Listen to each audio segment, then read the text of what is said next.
Hello everyone, welcome back to my channel score maths class 10 math NCERT chapter है pair of linear equation exercise 3.2 question number 3 का last है 6 question है 1 से लेकर 5 तक हमने क्वेश्चन बना दिए। इसमें ये लास्ट क्वेश्चन 6 है, इसको भी सब्स्टिट्यूशन मेथड से ही करना है। क्वेश्चन आप एनसीईआरटी का बुक देख लीजिएगा। इसमें क्या कहता है, एज में बहुत कंफ्यूजन है बच्चे लोगों को, बहुत ज्यादा डाउट है। हम कितना आराम से आपको समझाते हैं, पर ध्यान दीजिएगा। वर्ड को 5 ईयर हेंस मतलब क्या समझ है? 5 ईयर हेंस का मतलब 5 साल बाद का बात कर रहा है। The age of the Jacob will be 3 times that of his son. बस इतना ही सेंटेंस पढ़ लीजिए। क्या है 5 साल बाद? पहले हम 5 साल बाद में नहीं जाते, पहले अभी करेंट के बारे में जानते हैं। करेंट एज क्या मान लीजिए? जैकब का करेंट एज मान लीजिए x है, अब करेंट में आप इसका सन का तीसरे तरह 3 टाइम्स सन मतलब दूसरा पर्सन कौन है? सन है और जैकब है। मान लीजिए इसके फादर होंगे, तो जब सन है तो फादर होंगे, तो देखिए जब सन है ये क्या होगा?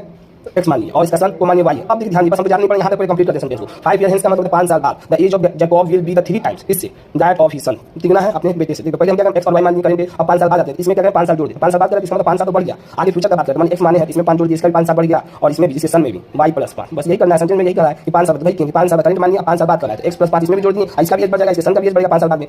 तो इसको क्या माने, y माने, तो y में 5 प्लस y प्लस 5 कर दिए। बस अब क्या करें, 3 टाइम्स। यही जैकब जो है किसके 3 टाइम? अपने सन के। सन का पहले लिख दीजिए। अब किससे है? सन से। यहाँ 3 से लगा देना। देखिए इसके पिताजी अपने बेटे से कितना 3 गुना ज्यादा है 5 साल बाद, तो 5 साल में 3 गुना वही तरह 3 टाइम्स हिज सन। बस यही क्वेश्चन आपका बन गया। यहाँ पर देखिए 5 साल पहले करेंट एज मानिए, फिर उसमें 5 जोड़ देना, 5 साल बाद की बात करें तो दोनों में बेटे में पड़ेगा, उसके फादर में भी पड़ेगा। और क्वेश्चन में करा कि 3 टाइम्स कौन है? करा कि जैकब मतलब उसके फादर 3 टाइम्स कितना? अपने बेटे से 3 गुना है। 5 साल बाद अपने बेटे से कितने होंगे? उसके पिताजी 3 गुना है, 3 से मल्टीप्लाई करते हैं। बस अब देखिए x प्लस 5 इसमें दोनों में मल्टीप्लाई करते 3y प्लस 15 हो जाएगा, x प्लस 5 हो जाएगा 3y प्लस 15। तो देखिए x लेफ्ट साइड लेकर 3y इसमें 15 में से 5 लगा दिया। बस पहला क्वेश्चन कंप्लीट। अब देखिए दूसरे में 5 ईयर एगो। एगो का मतलब होता है पहले, पीछे, पीछे के बारे में बात कर रहा है, पीछे। हेंस का मतलब होता है आगे, आगे। इसका मतलब होता है आगे, इसका मतलब पीछे। 5 साल पहले हमारी करंट एज कितना? वही है, करंट एज से ही स्टार्ट करेंगे। x है और करंट एज में 5 साल पीछे का मतलब माइनस, हमेशा देना पीछे जाना माइनस। तो करंट एज मान लीजिए x में 5 साल पहले तो -5, तो जब पिता में माइनस होगा 5 साल बेटा भी पीछे जाएगा 5 साल, फिर y उसका लिया करंट एज उसमें से 5 साल। अब देखो क्वेश्चन क्या कर रहा है, जैकब का एज 7, इसका एज तो x - 5 ले लिया 5 साल पीछे, इससे कितना? बेटे का 7 गुना है उसके पिताजी का। देखिए जैकब का age 7 times that his son के लिख दीजिए। पीछे जब कर कितना y - 5 गया, अब करा इसके फादर इससे 7 गुना है, ठीक है ना? जैकब यहाँ पे 7 टाइम्स हिज सन पहले लिख दीजिए। अब किससे? 7 यही बच्चे को बार-बार कंफ्यूजन हो रहा है। देखिए उसके पिताजी बेटे से 7 गुना है तो y - 5 हो गया। बस अब क्या करना, x - 5 दोनों में मल्टीप्लाई कर दिए, 7y - 7 35, x - 7y - 30 हो जाएगा। ताकि देखिए x 7 इधर के तो माइनस आ गया, माइनस प्लस, माइनस का साइन बड़ा है, इसका कितना आ गया? इसमें से 5 गया प्लस 5 कितना? -30। बस इक्वेशन 2 बन गया। इक्वेशन 1 से पहले सब्स्टिट्यूट करना है हमको। यहाँ पर लिखने सब्स्टिट्यूशन पहले लिख दिए, सब्स्टिट्यूशन करना है। देखिए सब्स्टिट्यूशन करने के लिए क्या करें, x का वैल्यू निकालेंगे। यहाँ पर इक्वेशन 1 से x का वैल्यू निकाल लेते हैं। x में 3y 10 दिया हुआ है, x बराबर 10 + 3y। इक्वेशन 3 में इक्वेशन 3 को पुट करना है, इक्वेशन 2 में जो x निकालने हैं इसमें लाके इसमें पुट कर दीजिए। अब देखिए पुट करेंगे तो कितना आएगा?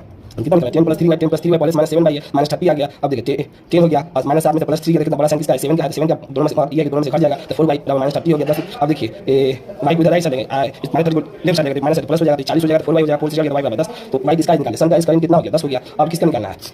मतलब अब देखिए उसके, अब उसके पिताजी का निकालना है, यहीं में से पुट कर देना y का वैल्यू। अब y का वैल्यू पुट करना है, 10 + 3y दिया, x बराबर 10 + 3 × 10, 10 का y का वैल्यू कितना है? x बराबर कितना? 30, 10 40, x का वैल्यू 40 आ गया। तो जैकब का जो x माने किसके एज है? उसके पिताजी का। पिताजी का करंट एज कितना है ये पूछा है ना, what is the present age? Present का मतलब ये होता है करंट, अभी करंट एज कितना होगा? इसके करंट भी लिख सकते हैं, प्रेजेंट दोनों सेम मीनिंग है, PRESENT प्रेजेंट भी लिख सकते हैं या करंट। अभी का एज क्या होगा? तो जैकब का एज अभी 40 हो गया, उसके सन का एज हो गया, y निकालेंगे 10 हो गया। अभी भी डाउट होगा तो कमेंट सेक्शन में इसी तरह ज्यादा से ज्यादा डाउट पूछ सकते हैं। अगर वीडियो